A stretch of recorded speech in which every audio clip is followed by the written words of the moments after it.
많은 국민의 아이디어를 한 곳에 모아 현실로 만들어주는 공간이죠. 창조경제타운을 만나보는 시간입니다. 미래창조과학부 한소희 사무관과 함께합니다. 안녕하세요. 안녕하세요. 네, 오늘은 어떤 소식을 가지고 오셨나요? 네, 이제 2014년도 마무리가 되어가는 시점입니다. 오늘은 지난 1년 동안 바쁘게 달려온 창조경제타운을 총정리하는 시간 가져보고자 합니다. 네, 지난 1년여 동안 100만 명이 넘는 방문자 그리고 5만 명이 넘는 회원분들과 함께 창조경제타운을 성장시켜 오셨는데요. 사실 아이디어 단계별로 올 한 해 어떤 지원들이 있었던 겁니까? 네, 지금까지 창조경제타운은 서비스 개시 이후 국민 여러분의 창의적인 아이디어를 성숙 단계별로 맞춤형 지원을 하고 있습니다. 네. 올 한 해 1,700여 건에 관한 지원이 있었는데요. 우선 미출원 아이디어에 대해서는 583건에 대해 특허와 같은 지식재산권을 확보할 수 있는 권리와 지원을, 그리고 이미 출원이나 등록된 아이디어 191건에 대해서는 사업성 진단과 설계 지원, 그리고 83건의 아이디어에 대해서는 시험과 같은 실물 모형 제작을 지원한 바 있습니다. 또한 89건의 아이디어는 정부와 민간의 사업화 프로그램과 연계해서 투자 방안을 모색하였고요. 기업 매칭데이나 창업 교육 같은 오프라인 멘토링 그리고 컨설팅도 686건 정도 지원을 하고 있습니다. 네, 지원이 꽤 많이 늘었는데 출원이 안 됐던 아이디어부터 어느 정도 자리를 잡았던 아이디어까지 올해 다양한 지원이 있었습니다. 네. 그렇다면 이 중에서 어느 정도나 이게 좀 성과를 낸 게 있나요? 네, 우선 아이디어가 지원을 받아서 시장 진출과 매출 발생으로 이어진 사례가 있습니다. 네. 사용자의 얼굴을 인식하여 출입 통제와 방범에 활용하는 얼굴 인식 보안기 아이디어, 그리고 문자 메시지로 수신되는 유해 사이트를 차단하는 안심 URL 인증과 같은 15건의 아이디어에서 매출이 현재 발생을 하고 있습니다. 네. 또한 도심 배수구의 쓰레기 유입을 차단하는 빗물바지와 같은 아이디어 2건은 중소기업의 기술 이전을 성공적으로 진행하였고요.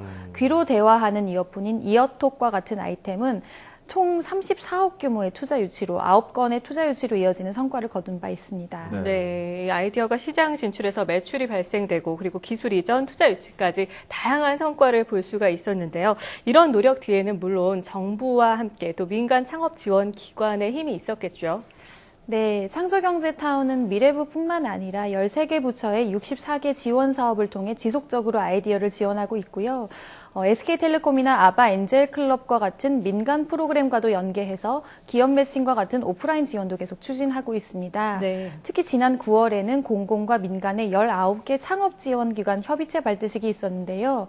내년에는 이러한 협의체를 중심으로 타운 아이디어에 대해 지원이 보다 가속화될 것으로 저희도 기대하고 있습니다. 네, 올 한 해 타운에 주목할 변화 중에서가 공모전 아이디어를 타운 사이트와 연계한 부분인데 그렇다면 실제로 많은 공모전이 이 사이트를 통해서 연계가 되고 있나요?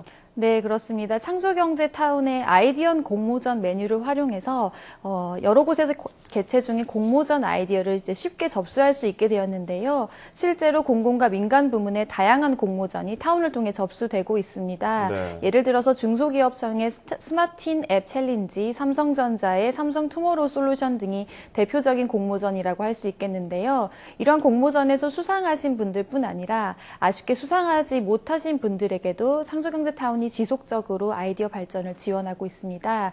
멘토링을 통해 사업을 보다 구체화하거나 추가적인 지원을 받을 수도 있는 등 많은 지원이 이루어지고 있습니다. 네, 특별히 올해는 온라인 창조경제타운 외에도 각 지역의 전국 각지에 이 창조경제 혁신센터를 개소한 것으로 알고 있는데 그렇다면 타운과 센터 어떤 방향으로 연계가 되는 겁니까? 네, 2014년 지역 아이디어 사업화와 창조경제 전진기지로 대전, 대구, 전북, 그리고 경북 지역에서 창조경제 혁신센터를 개소하였습니다. 네. 2015년에도 각 지역의 특색에 맞는 혁신센터 개소가 지속 추진될 예정인데요. 네. 창조경제타운도 이와 밀접한 연계를 진행할 계획입니다. 우선 창조경제타운에서 온라인으로 멘토링을 받던 아이디어 제안자는 각 지역 혁신센터 프로그램과 연계해서 아이디어가 구체화가 가능해지는 한편 혁신센터에서 개최되는 각종 상업교육, 시제품 제작, 투자 유치, 설명회 참여, 그리고 참여 대기업과의 1대1 매칭 기회가 제공되는 등 지원의 폭이 보다 다양해진다고 할 수 있겠습니다. 혁신센터 또한 온라인 아이디어 관리나 부처 사업 연계와 같은 것들은 온라인 타운과의 협업을 통해 구체화할 계획을 가지고 있습니다. 아이디어를 가진 국민들의 참여의 폭이 이전보다 더욱 확대될 것으로 기대하고 있습니다. 네, 이런 지원의 폭을 더 넓혀서 이 창조경제타운을 몰랐던 분들이 더 많이 혜택을 봤으면 좋겠습니다. 이렇게 온라인을 넘어서 이제 각 지역의 오프라인 지원까지 창조경제타운의 앞날이 더욱 기대가 됩니다. 지금까지 미래창조과학부 한소희 사무관과 함께 이야기해봤습니다. 고맙습니다. 감사합니다.